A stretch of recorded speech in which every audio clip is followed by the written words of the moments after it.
everybody. Welcome to Maven Radio. I'm your host, Ashleigh Van Houten. Welcome to October as well. It is the month of pumpkin spice and sweaters. And if you're me, mourning the loss of summer. But this month is also very exciting because it is the month of my official book launch. The book, It Takes Guts, my nose to tail cookbook and I hope just entertaining storybook will be available in stores as of October 20th. If you're somebody who likes to go and physically pick out what you're buying, it will be there for you wherever you shop. It's also available now online on Amazon, Barnes & Noble, Chapters, wherever you buy your books. And I'm really, really excited because this is the month that people are going to start getting their books in the mail. They're going to go out and get it. They're going to make some recipes. They're going to enjoy some organ meat and share that with me. That's what I'm hoping, certainly. I got my copies and it was a crazy, exciting, big deal. So October isn't all bad, even though I'm not really a huge fan of being cold for the next 6 months. I'm going to just grin and bear it because I've got lots of other exciting things going on, including this episode today. Today's guest, her name is Ede Fox. She is known on Instagram as Black Carnivore. And I started following her because she posted a lot of delicious looking food.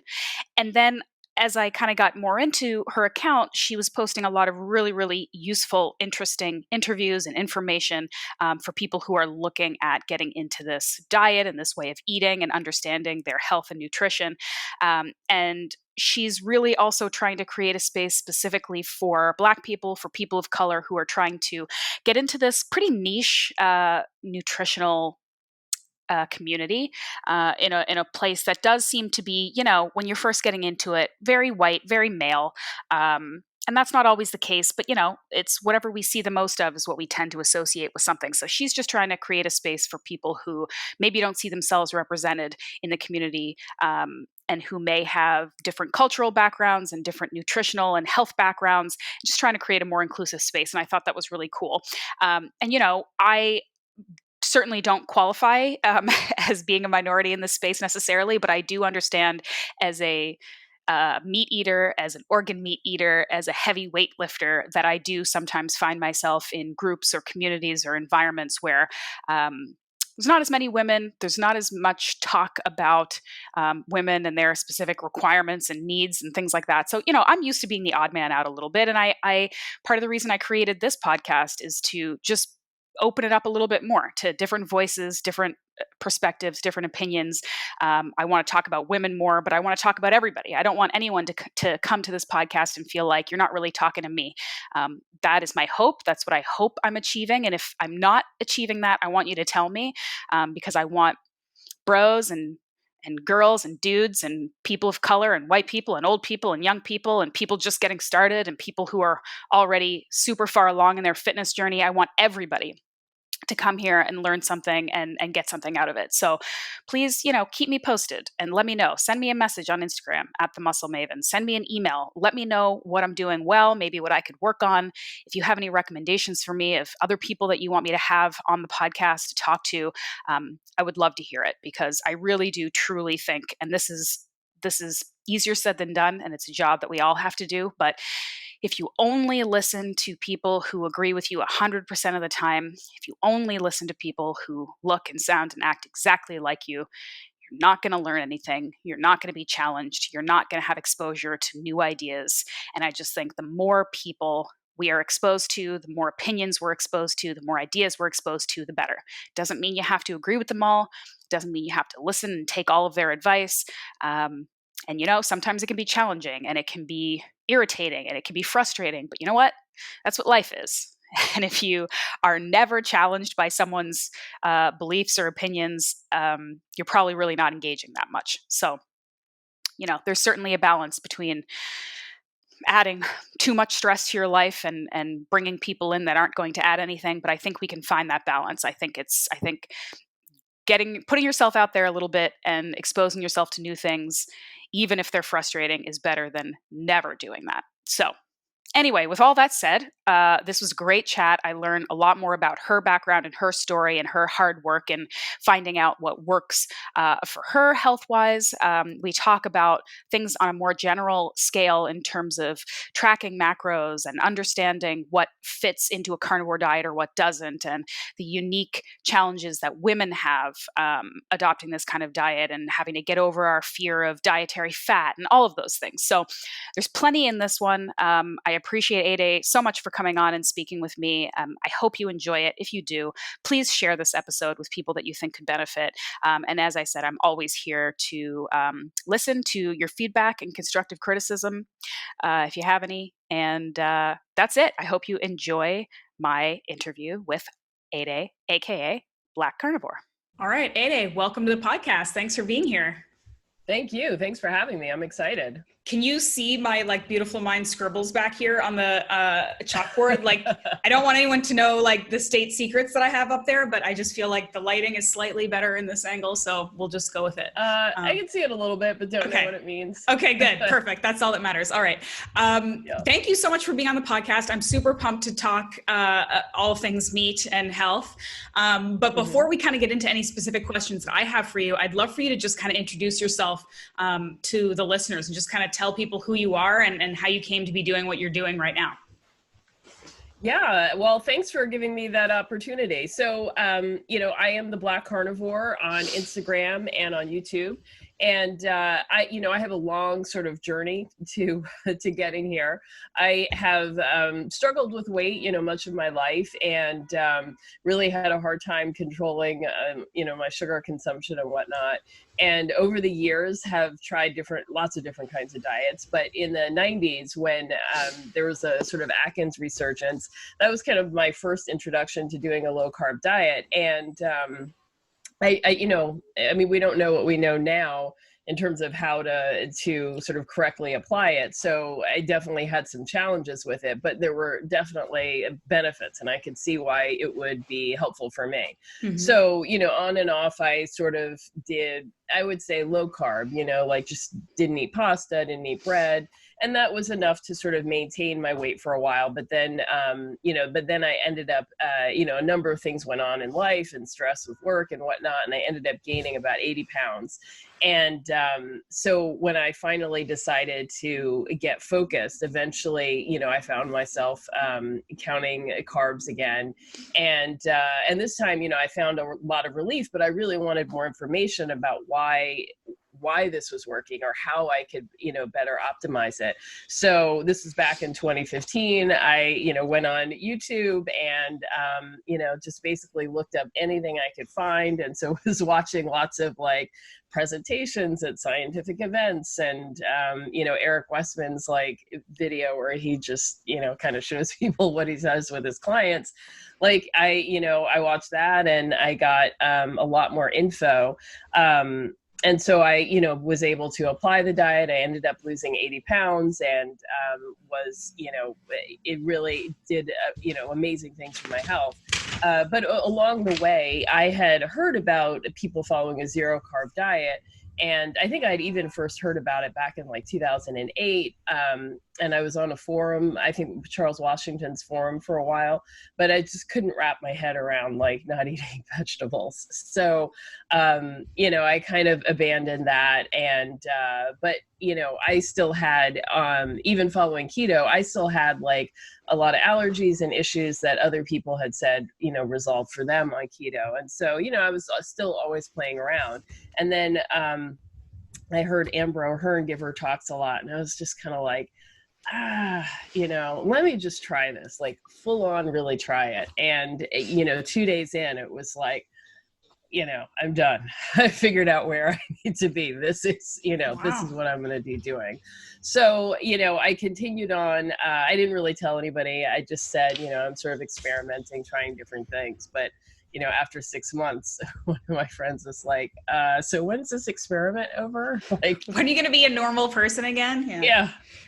But, the benefits that I found on carnivore that I didn't experience on keto was, my allergies gone, my asthma resolved. I just had so much more energy and mental clarity, and I just felt great, and just, I don't know, looked better, felt better. So for me, it was a huge game changer. But so I decided, well, if this works so well for me, I want any other, I chose my handle when I got on Instagram because I wanted anybody else who might be interested in a carnivore diet who was Black and looking for somebody else Black doing it to be able to easily find me. Mm-hmm. So, that was the name. And I just wanted to make sure that if there was anybody in my community that was interested in eating this way, they had some kind of support. Cool. And now you have a podcast as well. Yeah. So I've actually always been interested in YouTube and podcasts, and I've been listening to them for years and had always wanted to start one. So I actually started one before this called Black Keto with a podcast, a formal podcast with a friend of mine. So that's still out there if anybody is looking. And even while I did that, I was carnivore, but I wasn't prepared to call myself that. But then, now I decided to go ahead and start the Instagram channel. Then I started doing interviews of any other Black carnivores that I could find. And so I put them up in a podcast format because people ask for it, especially when you're having long form conversations, people aren't always interested in sitting down and watching that on YouTube. Mm-hmm. But then I also have the YouTube channel where I have the more instructional, sort of videos and things that might be helpful for people in implementing it. So yes, I've got a YouTube channel, have a podcast, and the Instagram handle, and now am on Twitter. But I'm getting a little overwhelmed with all the different places that I'm being on social media. Yeah. So, but if you're looking for me on Twitter, it's at @Black_carnivore. Yeah, I hear you about the being overwhelmed once you kind of get into this space where you're like, I have a clear mission of something I want to communicate and a community that I want to reach, and you want to reach them in as many places and be as accessible as you can. And then all of a sudden you're like, why do I have a TikTok account? I don't know. Like, it's like, why did I do this to myself? I refuse to get a TikTok account, but you know what I mean? Okay, so I have a ton of questions. I was taking notes as you were talking. Mm-hmm. So, because it's a pretty incredible accomplishment to lose 80 pounds. How long did that take you? A long time. So when I started, I was hoping to get it all done in 2 months, but it did not happen like that. I was 44 when I started losing weight, and now that I work with a lot of people to help them lose weight, I've come to see that once, I don't know, I hate to say it, but once you get a little older, as you're a woman, you've had children, hormonal stuff changes, and a pound a week is great. Yeah, it's great. And no matter what kind of diet you're following, and even, the most effective one, it still goes at a steady pace, and that's okay. So, I think I started in September of 2015, and I didn't reach my goal until February of 2017. So, okay. And was there an exercise component to it as well? Or was that like a significant component to the weight loss part of it? Or was this, would you say mostly because of the food that you were eating? Well, so when I first started, I wanted to lose weight and obviously look better, but really my biggest motivations was how tired I was and how much pain I was in.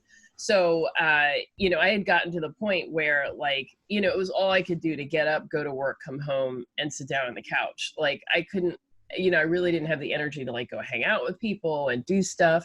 And I had plantar fasciitis, so walking was painful. Going up and down stairs was painful on my knees. And I live in, in New York City, so I'm taking the subway all the time. I live in a walk-up, stairs were a regular part of my life.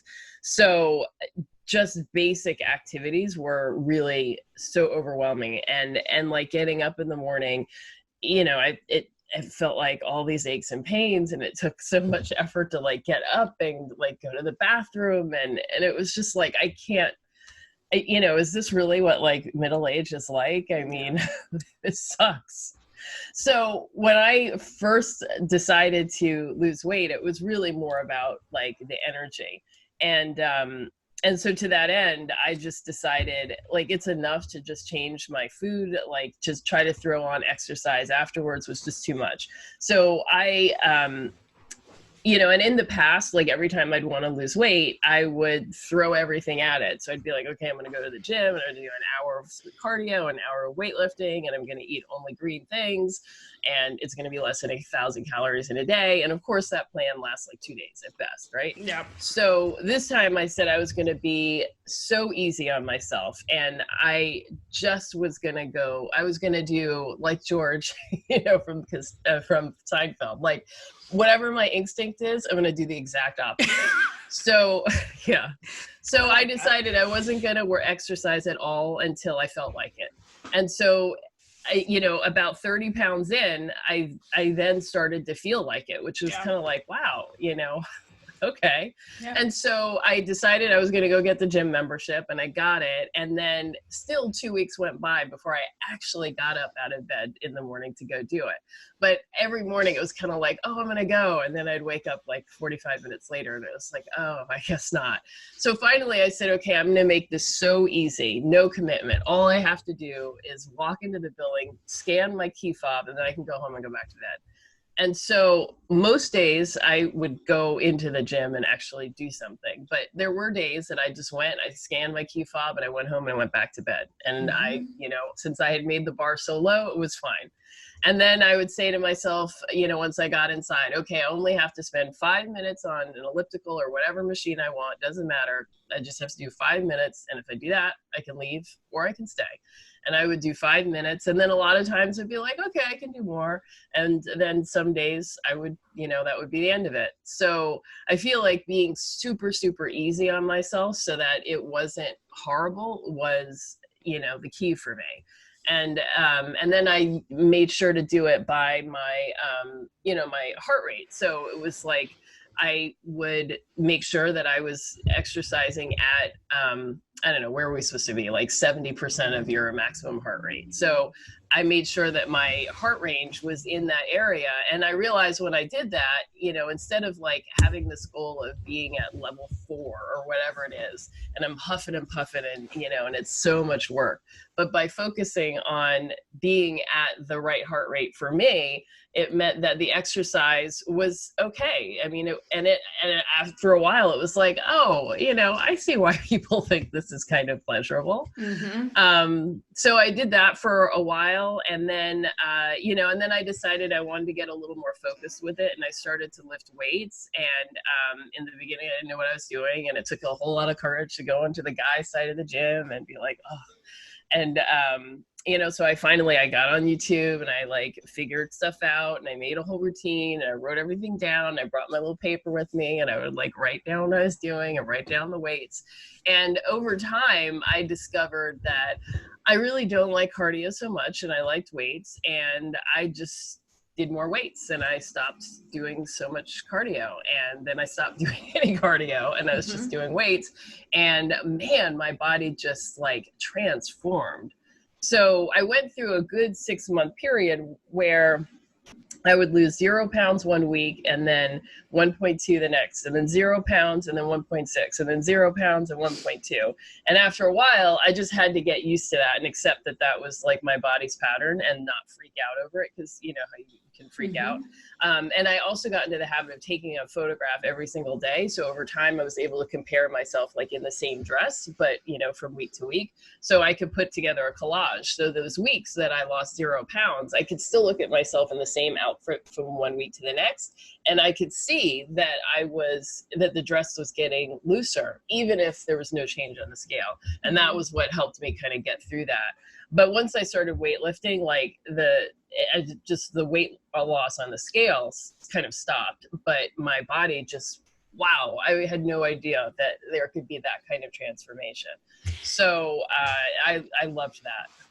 I love a lot of the things that you're saying, because it's one of those things, some of the stuff that you're saying is pretty universal, but it still somehow has to be experienced to be believed. Like people won't hear it from other people first. Like I love one of the things that you said about like sort of setting the bar kind of low, but progressively raising it, right? Because one of the things that I've done a little bit of like health coaching with individuals, and usually women, and it's not sort of my main gig, but I do it sometimes. And one of the things that I've had to I've had to adjust and evolve, but also really encourage with clients is this idea of moving much more slowly than you want to, because everybody, of course, once you get the motivation, once you hit that point where you're like, okay, now I really want to change, you of course want to go from 0 to 100. Everybody wants to do that. And everybody thinks they're going to be the one person who can like maintain it and not freak out or burn out or whatever, right? But like the idea of like, if your entire life, your food, your sleep, your stress, your exercise, everything is a mess,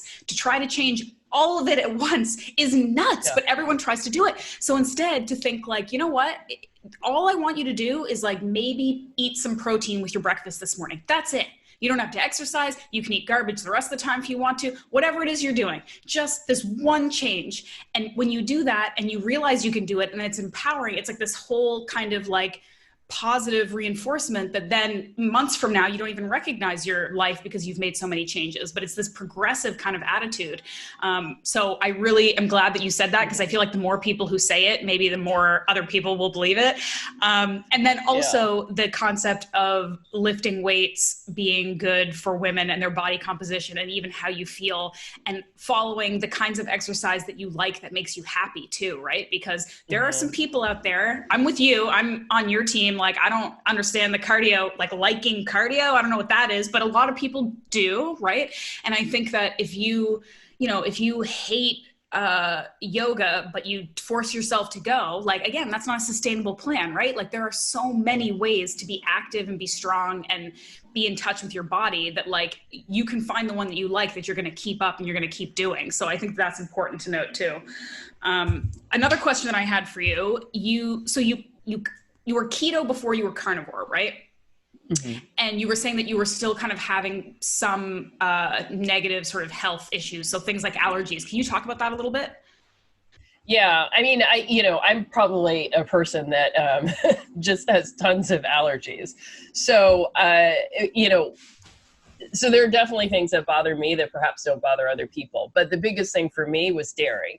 So when I went carnivore, dairy is, it's obviously an animal product, but when I took it out, that's when my allergies completely resolved, and that's when my asthma went away. So the first 6 months I was doing carnivore, I was eating cheese, and I still have problems and issues with breathing. But, because I associated problems with dairy having to do with, digestive trouble, then it was like, well, I seem to be okay with that. That's not bothering me. Dairy is not a problem. But so many people said, dairy is a problem for a lot of people. You should really test it. That I was like, okay, let me go ahead and finally test it. And so I had just bought almost a pound of like fancy cheese. So I gotta eat this. But I decided to go ahead and test it. So I took out for 2 weeks. And then I was out with my mom, and she bought, that bag of Wisps, those little cracker things. And so I had like 3. So that's not even a full serving. And within a few hours, I was like needing my inhaler again. And I was like, oh, wait, hold on a second. Oh, she's gone. No, I'm here. But I was like, I need my inhaler. And so then I was like, well, let me be sure, because, I don't want to like unnecessarily remove cheese. And so I went on over the next week or so, like testing, and then going a couple of days without and testing. And then finally it was clear that the cheese was absolutely the problem. And, I think the last night it was like I had some with dinner, and I woke up a few hours later, and in my dream I was looking for my inhaler, and I woke up and I was like, oh, I need my inhaler. And then I was like, okay, yeah, this is a problem.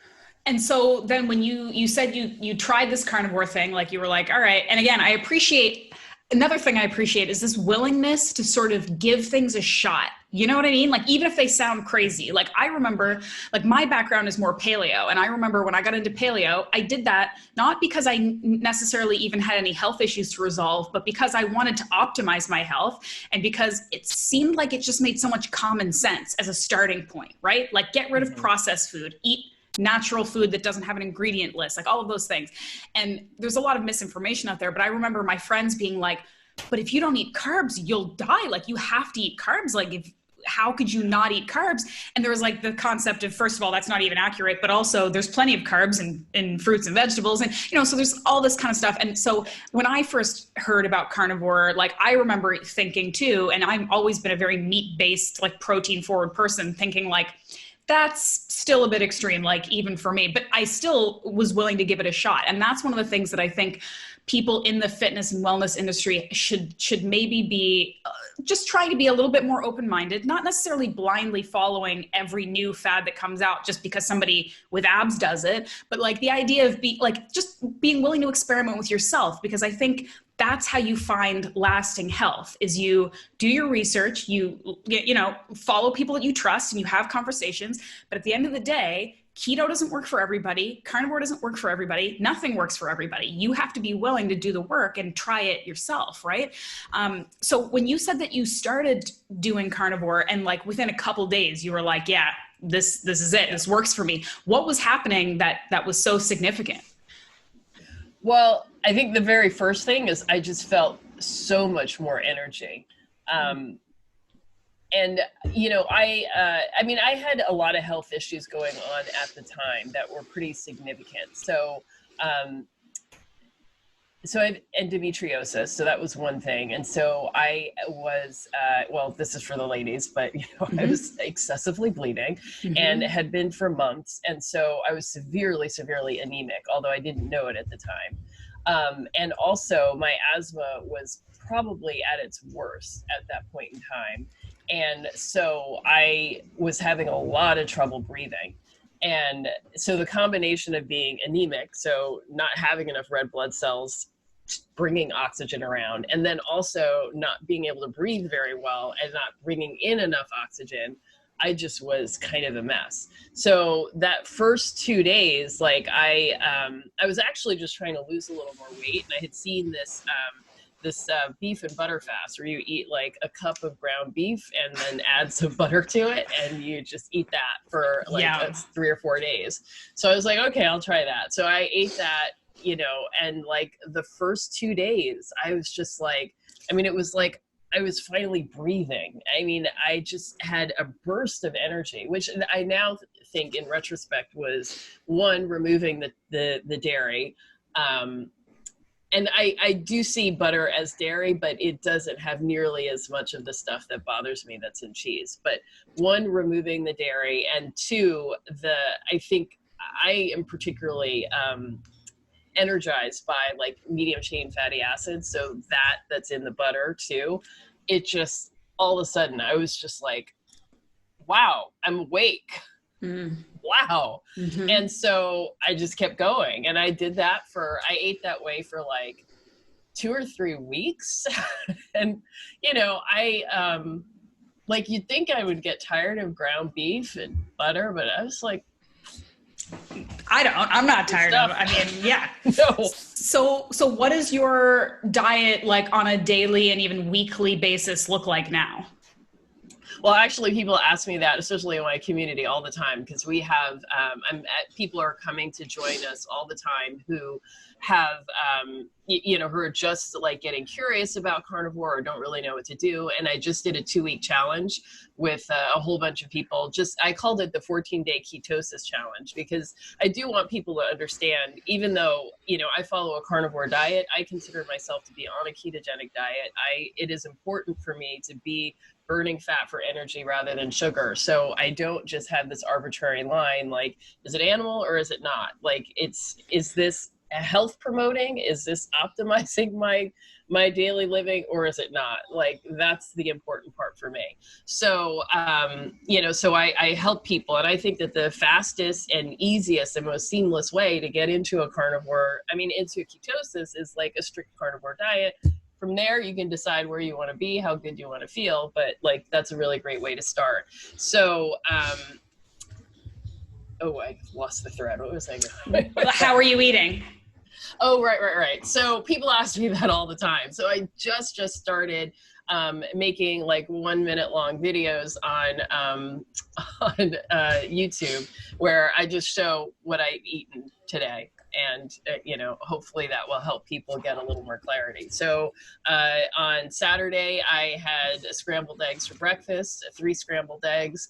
And then for dinner, I had 2 chicken thigh leg things that I coated in pork rind panko and fried in the air fryer. And so I had fried chicken. So good. Yeah. Oh my God, it was so good. So good. It's like, air fryers are like game changer too, right? Yeah. So good. Yeah. I know. And I finally invested in a more expensive one, the Ninja air fryer. And that nonstick coating is amazing. It doesn't chip, which is so key because all my other ones like would chip. And so it's so easy.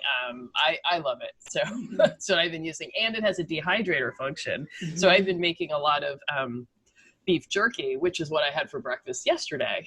Nice. I've actually made dehydrated beef heart for my dog, who loves it. And so, yeah, that's good stuff. I was just going to tell you, in my book, which you're going to get a copy of in like a month or so, I have beef heart jerky, but it is for humans.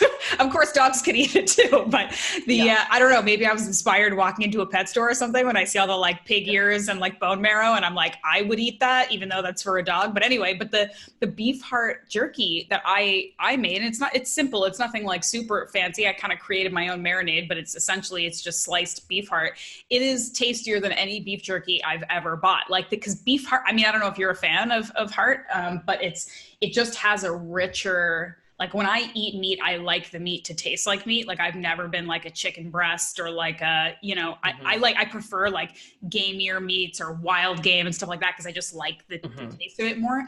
And there's something about the beef heart turning it into jerky that's actually like really tasty. So maybe next time you make the pet snacks, you can try some and see what you think. No, I absolutely have tried it. So the first couple of times I made it, I didn't really like it. The last 2 times I've made it, I've liked it better. I think, beef heart has definitely a flavor that it's taken some time to get used to. I think when I put more salt on it, that's better for me. But the very first time I made it, I don't know how I did it, but I somehow must have sliced it so thin, they were like potato chips.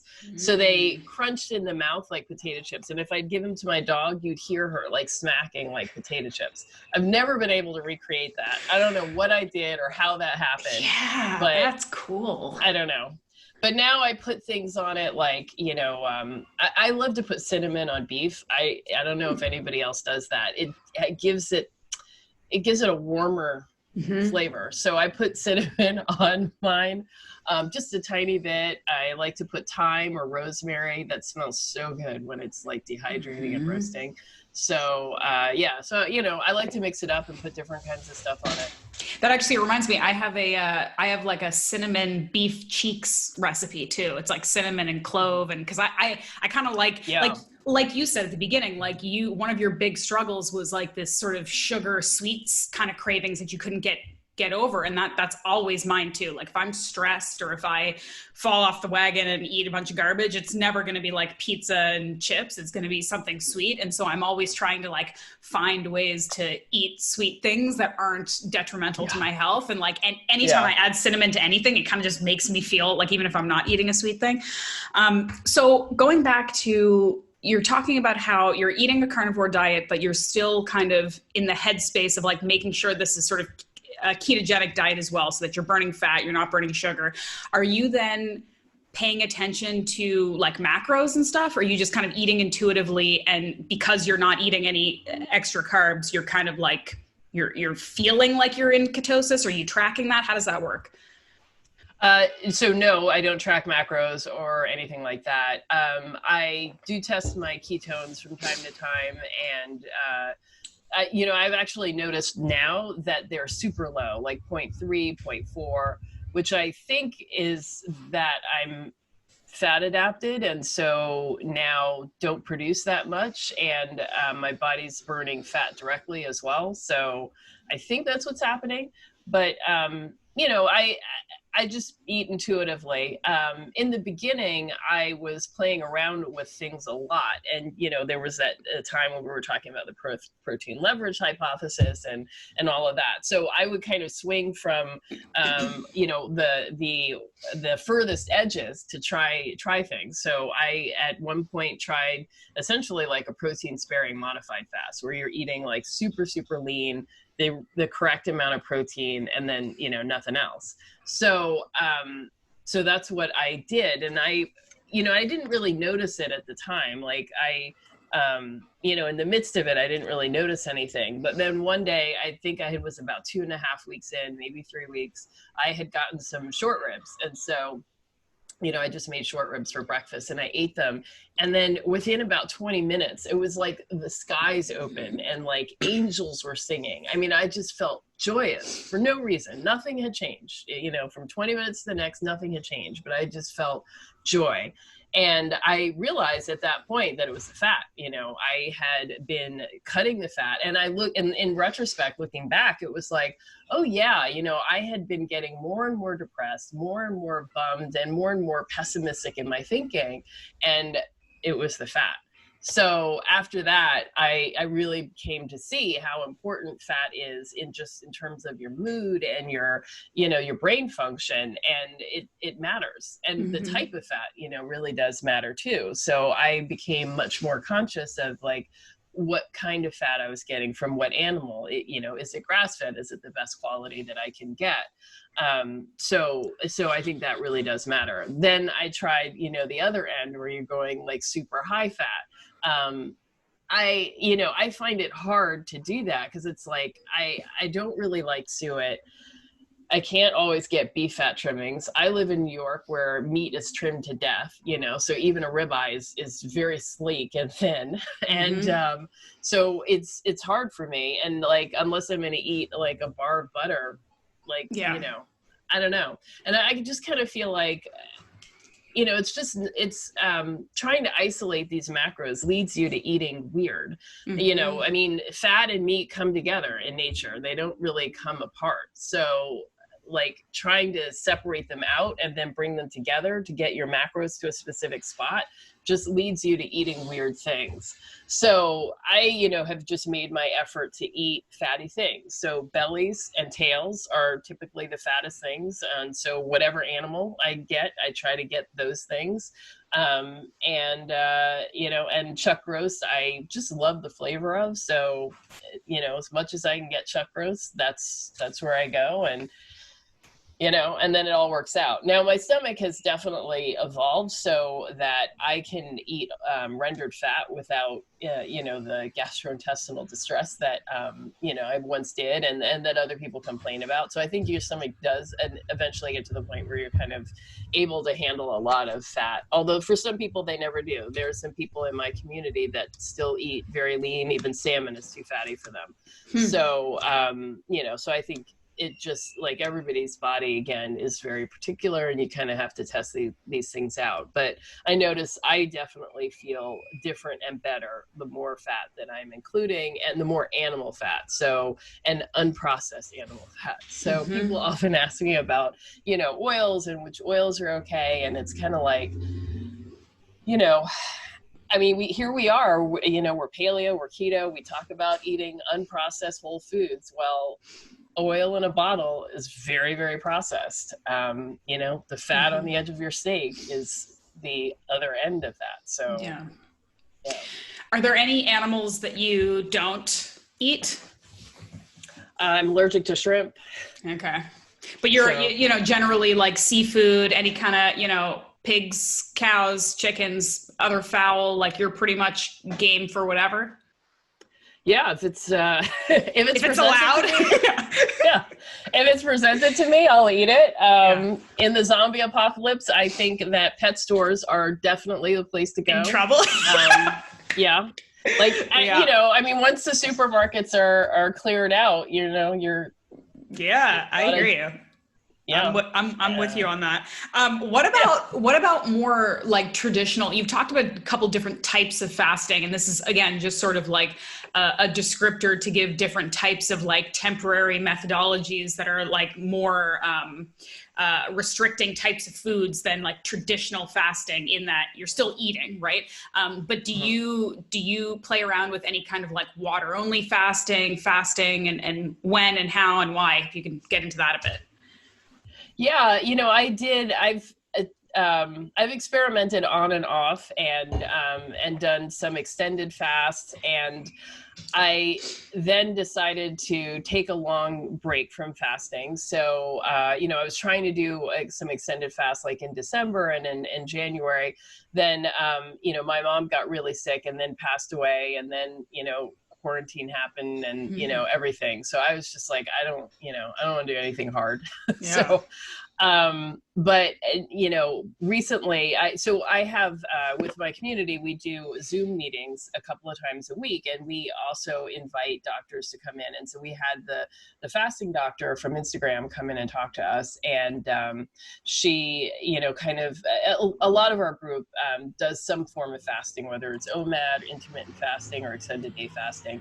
So, we were sort of inspired to do a group fast together this week for one day. Okay.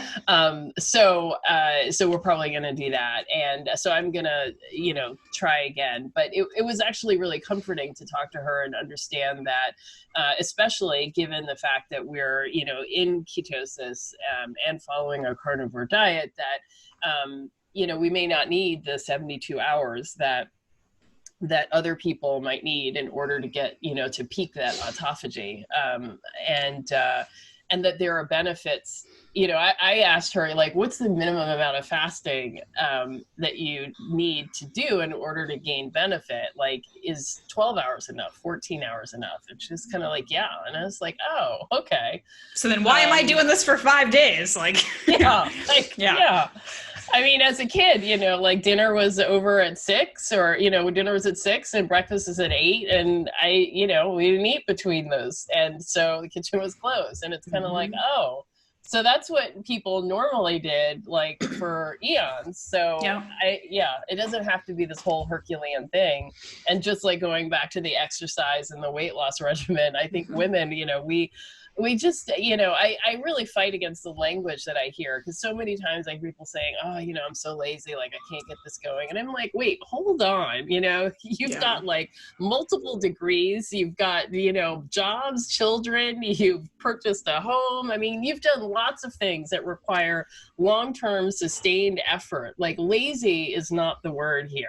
And in fact, I think, we've been duped, lied to, given wrong information, so that we are absolutely unable to succeed because the information is wrong. And so, now that I have a different understanding of fasting, it's like, oh, I think that I can do this in a better way that's easier and more effective in the long run. Yeah, I appreciate you saying that too, because from a purely pragmatic standpoint, it also just doesn't help to try to change your behavior or change your habits by telling yourself that you're lazy or not that great. You know what I mean? Like, if we could become like perfect and successful and look perfect by telling ourselves that we're lazy and crappy and terrible at things, we'd all be perfect, wouldn't we? Because everybody talks shit about themselves. It's ridiculous. But I think that's such a, again, a common sense thing. But if if you can learn to respect yourself where you are, and still like that balance of like recognizing that you want to improve things and that there are things you can improve and things you can do better, but still love where you are at the moment, that's the perfect place to be. Because if you're trying to reach for something else from like this desperate fear of not being good enough now, it's such a scary, dark place to try to climb out of, right? And I think so many of us fall into that pattern because we think if we're just hard on ourselves, then we'll change, and that it just, that's not the way it works, And I also think, like, going back to the fasting thing, I like the idea again of, I think with any of these methodologies, whether it's strict carnivore, whether it's fasting, it's about getting really clear on what the goal or the intended outcome is, and then working back from there to decide what you want to do. Like you talk about the fasting thing, and so many people, they hear about fasting and they think like it's this catch-all that's going to make you healthier and lose weight and feel better and all these things. And so then if some fasting's good, then more fasting's better. And everyone just kind of like, you know, it's like this spiral, instead of thinking like, look at my physiology, look at my goals, look at what's worked and what hasn't worked for me in the past. What do I want to get out of this? That's going to help inform what type of fasting I want to do, you know? So yeah, I think it's just, again, it's so easy for us to kind of just like, and I speak from experience too, because I love trying everything, but like jumping on a bandwagon because it's like, there it is. Let's try this. Let's try a 5-day fast. That sounds challenging and hard and scary and that'll work, you know? And like, but do you need to though? And like, why do you need to, you know? Okay, I'd like to ask you too about supplements. Like, do you, now that you're kind of like into the carnivore thing, like pretty strictly or pretty regularly, are there things or that you supplement with or that you find you need? No.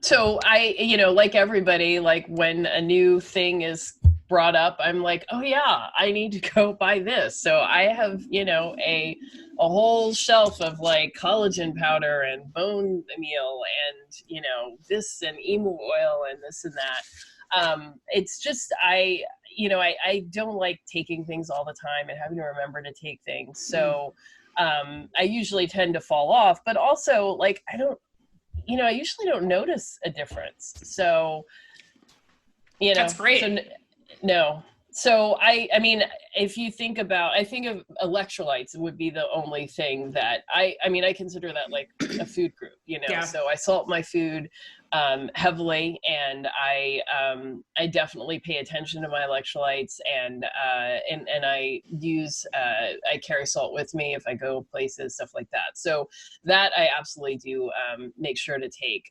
I do have magnesium. I don't always remember to take it or think about taking it separate and apart from like electrolyte drops that I might use. And, you know, I have potassium and other stuff available. I feel like I should have it in case, you know, something comes up, but, you know, I don't really, I don't take potassium separate, separate from other stuff. I mean, that's a great space to be in. If you feel like you're getting everything you need and you don't need to supplement, I feel like that's one of the biggest sort of arguments against a like strict vegan diet for a lot of people, is the fact that like truly, realistically, for 99.9% of the planet, if you are doing a strict vegan diet, you will have to supplement for these essential vitamins and minerals and amino acids that you're just not getting. And if the diet that you're doing, you don't, there's no requirement. I mean, that's a pretty good testimonial in its own. Do you still sometimes eat other things? Like, do you sneak some vegetables in there sometimes? Do you eat like non-animal fats? Like what kind of, are you doing anything like that? No. So as far as vegetables go, you know, no, I mean,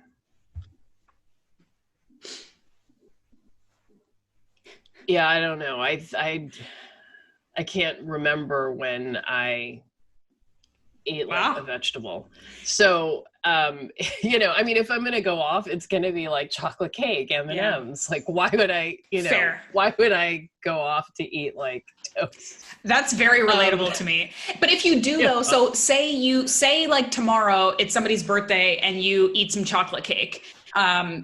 How do you feel after? Do you feel like you can get like back on the wagon and not experience cravings the same? Or do you feel like they come flooding back and you're like, oh yeah, now I remember why I was addicted to sugar? Like, how is that experience for you? So, you know, I finally made the decision not to go off anymore. So I do think that I am addicted to sugar, and not just like, you know, how we're all like, oh, I'm addicted to sugar. I love it. But like my brain lights up when I eat it, and it changes the way my brain physically operates. And so it's an addiction in that respect. And so I've come to understand that I can't have any. And, you know, I even when I have sweet tastes, it lights up my brain in a way that I can't control. So, you know, I would still eat like sugarless chewing gum, and that itself was a problem for me. And, you know, one time I like decided to measure my blood sugar before and after having some gum, and my blood sugar went from 84 to 110. in the span of a half hour or 45 minutes from like the chewing gum. And it was like, that's crazy. Wow, and this is artificial sweetener. So I realized that it's just not for me. So I think the last time I had some Dentine Fire, that was my flavor, was in early June. Or maybe even, early June. So I decided I'm not going to play around with it anymore. I'm done and it's over. So no, I'm not going to have the chocolate cake. No, I'm not going to have those things. It doesn't serve me, and it's not food. Mm-hmm. But in the past, I have gone off and I have had these things, and in every circumstance, it has always been, a mess. Like, I feel horrible. Of course, I become immediately bloated. My skin becomes very itchy. I still, I have eczema, allergies, and asthma. And those are three things that usually travel together. So, as soon as one flares up, everything flares up. So, breathing becomes more difficult. My, nose becomes more congested. My skin gets itchy. I get bloated. I have massive cravings. And in some cases, it takes like a week, maybe two, to get fully back on the wagon, because you have those cravings and it's kind of like, well, I had the chocolate cake and, I love this other thing. So let me go eat all the things, get it all out of my system, and then I'll get back on the wagon. Yep. So I come out of it, heavier, feeling gross, and, and it takes a while to get back to that place where your brain is not like, hey, more. And it just is, it was too much. And I decided, and I realized too, even that gum, starts that process in my mind, and it might be weeks or, a month, but still starting with that sweet taste of the gum leads me to the chocolate cake. Like, that's always the end of the road. Yep. So I finally was like, I know this road. I'm done with it. I'm done with it. So, yeah. Well, what you're saying is very relatable, because we've all been there, and we all know what it's like when we're like, let's just treat ourselves and have like this one cookie. And then as soon as it hits your mouth, you're like, I know where this story ends. Like in 2 days after a binge of nightmare food, and you're starting all over again. Yeah. Okay. That's relatable. And the thing too with sugar is that I feel like it's sort of a bomb that goes out off in your mouth. And so I don't have any, my taste buds they're obliterated by sugar. That's all you can taste once you've had some sweet. And so my taste for things change. And, what I used to think of as tasting sweet, or as tasting bitter, it's 1,000 times more bitter. Or when I taste like vegetables, and I realize how sweet they are. I think your light just went out. Yeah, it's fine. I'm still here. Oh, okay. Tech issues all day long. It's fine. It's fine. Yeah.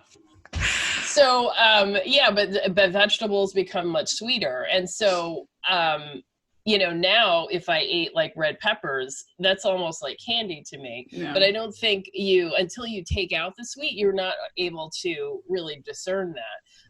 And so, I'm like, if people can tolerate vegetables, then, that's fine, have some. But I think that you'll find once you really, really cut out sweet and you don't have it for quite a long time, you start to be able to detect the sweetness in a lot of these vegetables, and they can provide you with quite a lot of pleasure. Yeah. I'd like to talk a little bit, because I don't want to keep you forever, but I'd like to talk a little bit about the community that you're creating, because I think it's very cool and I think it's important. And I just like to know like what your experience has been with trying to have some, oh, she's gone again. Yep. Have some visibility, ironically enough, as we go dark, there we go, have some visibility in this community that, again, like speaking from my own experience, having been sort of a journalist and a person in the like paleo ancestral health world for the past decade, I can say that visibly it's an extremely white community. And that's not to say that it actually is. It's just when you listen to the podcast, when you read the books, when you follow the big names, like it's white people people, and it's usually white men. So talk a little bit about why it was important to you to make sure that you were a place where Black people and people of color who were trying to learn about this diet or this kind of part of the health world could come find you. Yeah, I think it's ironic that we think of like the carnivore space and and the paleo space as so white male, because when I look around, I see like, it seems like 75% of the people are middle-aged women who have struggled so much with their health that they're experimenting and they're trying things that the rest of the world is not yet ready to try. And so, the people that I see coming to carnivore are not the people who are just sort of experimenting and want to see, what's going on, but they're the people who are like having significant health problems due to a lifetime of poor eating and restricting, or, the chronic metabolic diseases that are not, that are being exacerbated by the things that we eat. So that's kind of who I see. But yeah, I mean, this I think is the healthiest way to eat. And I really want to make sure that people see themselves reflected in, the leadership and people talking about this way of eating. And so are willing to try it.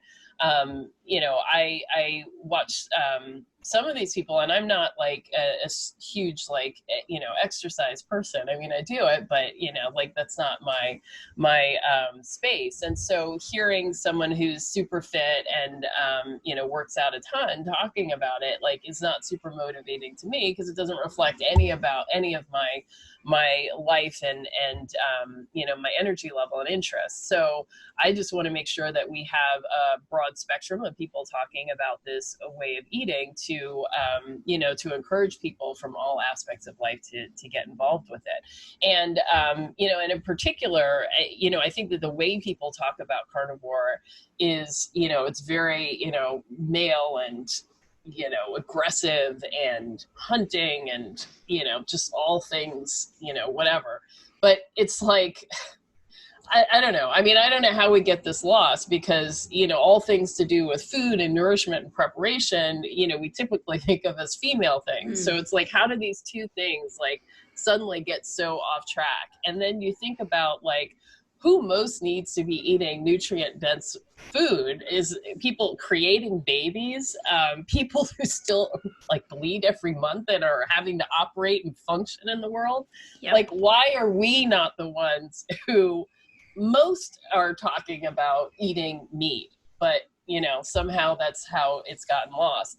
So, and I feel like also the language and the rhetoric is that, we have to bring this diet to the Black community or low income communities. And first of all, I want to be clear that Black and low income are not synonymous. And, the intersection, I mean, there is an intersection, but that is not, that's not how we need to be thinking about and talking about this. But in fact, when I looked around and named myself this and essentially made myself into a magnet, I see there's a lot of us who are eating this way. We just, we're just not seen. And why people choose not to see or acknowledge that we're here is, it's another story, but we are here. And so by pulling us together, I'm starting to see the numbers, but there are, keto is, of course, in the broader, world, it's still considered this crazy fringe diet, even though it's the most popular diet. And this is the way everyone is going and losing weight. So, but when I look out there's tons of Black people that are eating a ketogenic diet. And every day, some of those are like, what's this carnivore thing? Or they're already eating carnivore. They just like, I hate vegetables and I'm not eating them. And then like, oh, this is a diet. There's a whole community. Okay. I can get away with this and call it healthy. Yeah. So, I mean, we're doing it. We're interested in it. I'm bringing us together, and I'm hoping that, we can continue to support each other. So we have a Zoom group where we meet 3 times a week to give ourselves support. We have a Facebook group where, we provide support. I've been getting doctors, low-carb doctors, to come in and speak to us and provide us with information. And I have a YouTube channel. I do live streams twice a week to build community that way and to spread the word. And I did this challenge, and I'm going to continue to provide things, information and education that will help people to continue to do this. So we're here, and the most exciting thing actually was last week we did a live stream interview with Dr. Tony Hampton, and one of the things that I had said I would really like to do is, as we build our numbers, to do research on us. So there's never any, medical research on the Black population, period, and certainly not when it comes to following a ketogenic or low carb or a carnivore diet. So I would like to, to do that. And he was like, yeah, you can do it. I'll help you design a study and help you figure it out. But you actually, as it stands right now, we have enough numbers to do it, and we can do it. So that is definitely, a longer term goal that I intend to do. And, and the way that we have talked about this is, and the way I built the community is we're a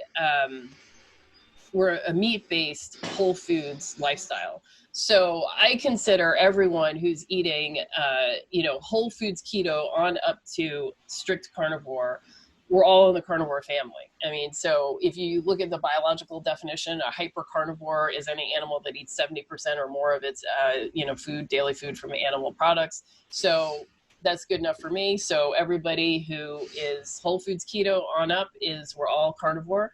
And I try to start people off at the essentially what's an elimination diet, the food that is least likely to cause a problem, get everybody into ketosis, get everyone solidly on their way to being fat adapted. And then at that point, we can start to experiment with what you can, reincorporate that doesn't bother you.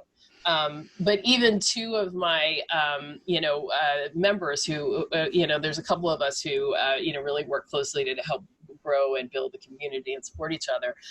They've been carnivore for a couple of years, at goal weight, totally happy, health-wise, but they decided, all right, let me try this, no dairy thing. And they were distressed to see that they improved.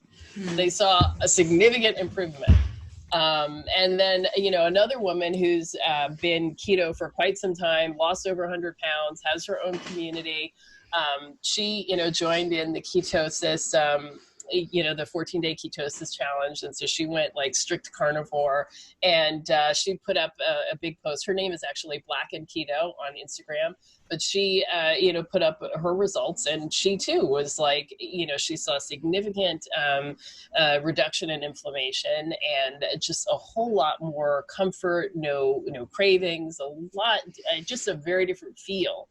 So it's, there's something to removing the plant foods that is, it's real. It's not, it's not imaginary. Yeah. I mean, I think everything that you're saying is so helpful and positive and good. And going back to this sort of visibility side of it, I think there's almost a relief. I'm just speaking from my own frame of reference and my own experience being a woman, maybe in a very male dominated environment, but there's a relief when you feel like you're actually part of the conversation, because for so long, again, speaking from my own perspective, I know that I've listened to podcasts or read books or read research that didn't necessarily directly apply to me, but it was still about topics that I was interested in. And so I was just doing my best to sort of parse the information and be okay, how can I make this applicable to me? Even though it isn't really, because it's always just male studies or men talking to other men about men stuff, but I'm still interested. So I'm just kind of trying. I'm picking and trying. Mm-hmm. And then when you finally feel like you're listening to someone or you're talking to somebody, or there's a research study that's directly about you, you're okay, finally, I feel like I can kind of understand my part in this. So I totally get like the feeling of maybe just relief that you're like, okay, I'm in this now. I can start to understand it within my own frame of reference instead of constantly having to like try to put the puzzle pieces together. And I think that one of the things that I've like kind of always said, I've tried in my own part of small corner of this industry is just that like, truly the more voices, the better, even if you disagree with them. Like, even if you get in a room with a bunch of like vegans, like you're still having a conversation where voices are going to be heard and ideas and perspectives that are different than yours, which is going to, even if it just strengthens your own argument, it's bringing kind of more discussion to the table that I think is important. And touching again on sort of this like gendered piece of like the carnivore diet and how it seems like it's this sort of hyper masculine, like big sweaty red guy that's like lifting weights and deadlifting and then eating a like ribeye. Like that's what I see when I see a carnivore a lot.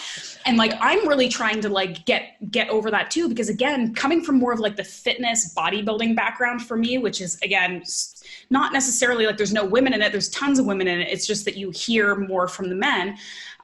You know, I wrote this cookbook, this organ meat cookbook, because I still have so many women come to me that are like, but meat's heavy and it makes me feel heavy and too much protein. And what if I get big? And what if I get bulky? And isn't that what dudes eat? And I should be eating a salad. And like, that is still a hugely pervasive part of this conversation. And I'm trying to show like, you know, when I wrote this book and I'm looking at like the Amazon, like I'm like Googling and like looking at Amazon, like who else has written like organ meat cookbooks? And first of all, there's like 5 of them and they're right. They're hunters, they're male hunters, or they're maybe like professionally trained French chefs or something. And I'm like, I am like really, truly the example of somebody who like, if I can do this, you can do this. I did not grow up eating liver and brains and tongues. I am not a professionally trained chef. I can enjoy it. I can get health benefits. I haven't turned into the Hulk. Like it's fine, you know? And I really want there to be more conversation about this with women, because I don't know how it happened. Like you said, I don't know how it happened where like the type of food you eat is gendered. It's so bizarre to me. I mean, I guess it comes down to like marketing and like you see enough pictures of women laughing with salad and you think that that's what's supposed to happen. Right. But we need to change it because it's so detrimental. And especially going back to, you know, what you said about like who should be eating the most nutrient dense diets. It's also, majority women who struggle with like autoimmune issues and stuff, right? Like we're the ones majority who are dealing with issues where we need to be really on top of what we eat, and sometimes more restrictive too. So I think that, you know, just having more people part of these conversations is always going to make it better. Yeah. Well, I think that, I mean, I'm trying to create more visibility for, Black carnivore because, people have, I don't know, I guess sort of chided me for creating further segregation, essentially, is what I'm doing. But, I feel like that's not my fault. We were there, we were in the carnivore space, we're in the keto space, but we are ignored really. And, and part of this all happened because I felt so frustrated at the experience that I had. And, anybody who wants to know more, you can go to my YouTube channel and check out the videos that I posted about racism in the carnivore community. But I was so frustrated at being just, whitewashed out of the picture, and that we're spending our money too to support leaders who are just acting as if we don't exist or don't matter. And so that's why I said, well, fine, like I can withdraw my gaze and I can provide the kind of support that we need better than than any other person. So I appreciate my allies who have sought to amplify my voice and to share my messages and to share what we're doing and to be helpful and supportive. And I understand that it can seem like I'm creating further division, but I feel that Black people are not being served in an all-white carnivore conversation or even keto conversation. Mm-hmm. And there are some things that I think are very different for us in terms of culture and how we see the world and what we're looking at and what we care about. And so some of the conversations that are happening are just kind of irrelevant. And so we don't, our needs aren't really being met in that respect. So now we can have conversations that that really meet our specific needs. And I have actually had quite a few other people approach me about wanting to do something similar for, for the Latino, carnivore community and for the Asian carnivore community. Mm-hmm. So I am not, the only person that is feeling excluded. And when I put up my posts and my videos, I got a lot of comments from people who were like, oh my God, this is so refreshing. This is why I quit all those Facebook groups. And this is why I stopped following the community. And it's amazing that they came across my stuff, but imagine all the people who just quit and haven't, and they don't know. They don't know that this is even happening. Mm-hmm. So, it frustrates me that, that there are people, that we can't be more open and welcoming. And, I think that there is a significant barrier to entry with carnivore because it goes like 180 degrees against everything we're told in the news. And so, I've had a lot of support with, success with people and helping them to, heal their problems, feel great, look great, lose weight, all of these things. And still, there's a little bit like, are you sure it's okay for me to eat like this? Am I going to die? And it's like, I know we have a huge amount of education or learning to unlearn. And so to then create a racist space where people don't feel welcome, it's like, seriously? Like, are you trying to make it harder? Are you trying to discourage people?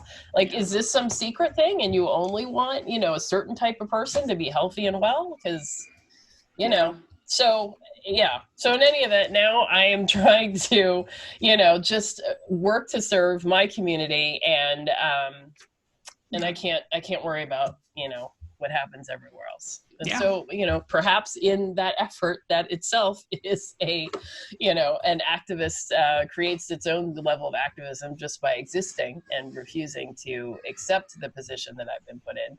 But yeah.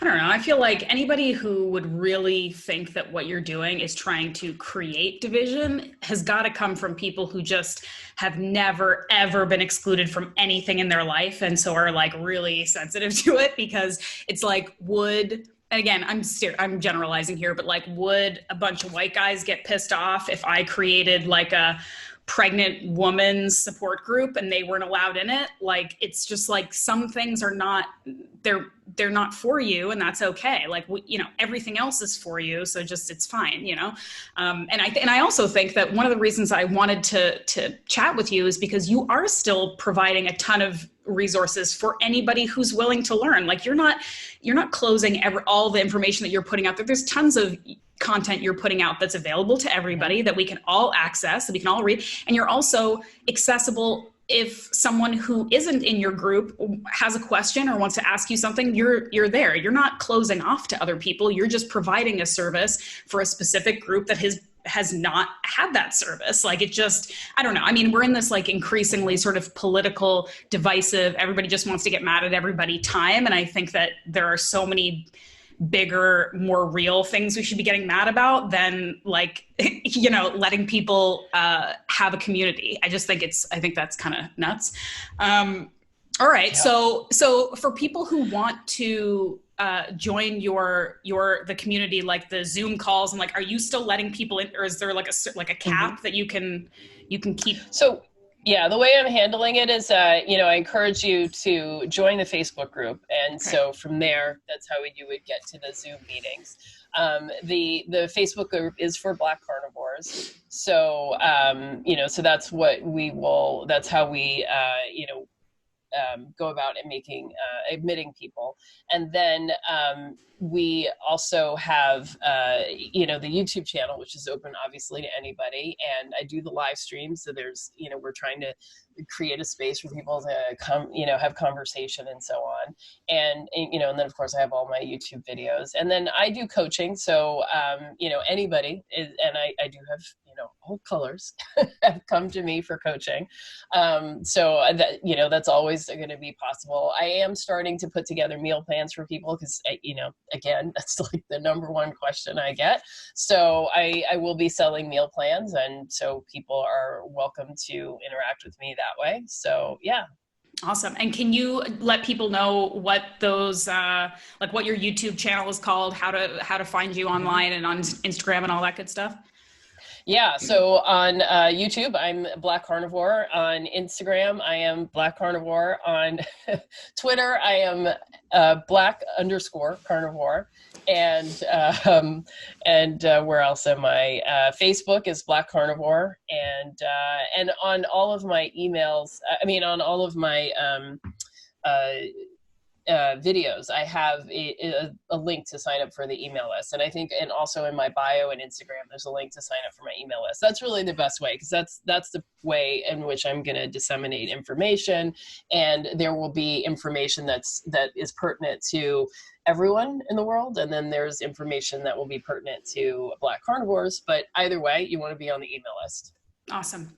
Well, thank you so much for your time, and thank you for the work that you're doing, and for just inviting more people to learn about this crazy stuff that we're doing, and making it more accessible and encouraging and open for everybody. Because like I said, I know I've struggled with this before, sort of feeling like I'm kind of the, ironically enough, odd man out in a group of people that sort of are kind of different, and having people be able to come to you and ask questions and feel like there's a place for them to learn and be in this health community, I think is incredibly important. So I appreciate the work that you're doing, and I'm excited to kind of follow along and see how it goes. And also when you get my book, to maybe try a couple organ meat recipes and let me know what you think. Oh, absolutely. And I made liver meatballs last night. That's so what I put in my... Yeah, so that's what I put in my my video this morning for my food of the day. But I'm team organs. Good. Yeah. And I mean, it's like talking about supplements. It's like, that is the supplement right there. Like, you add a little bit of liver to anything else you're eating, and you're automatically like, superwoman for the rest of the day. Yeah. And remember, fat is an organ. We don't always think about that. So, eating the bone marrow, eating the fat trimmings, eating suet, all of that, fat is an organ. The tastiest organ. Yep. Yeah, I would agree. All right. Thank you so much for your time, and enjoy the rest of your day. Okay. Thanks a lot. I had a great day. All right, everybody. That's it for today. Thank you so much for listening. Thank you so much for sharing your time with me. Thanks, Ede, for being on the podcast. It was super great to chat with another person who likes to eat fat and animal as much as I do, because that's a lot and it's kind of rare. If, however, you are as interested in eating animals as I am, I do have a book out, right? My book is called It Takes Guts. It is a nose to tail cookbook, but a lot more than that. I really, really get into the benefits and the history and the background and the tips and tricks to eating real nose to tail, including all of the good bits, all of the organs. And it was so much fun. I finally actually got my author copies in the mail, and it was completely surreal having the book in my hand. This is my first book, guys. Like, this is a big deal.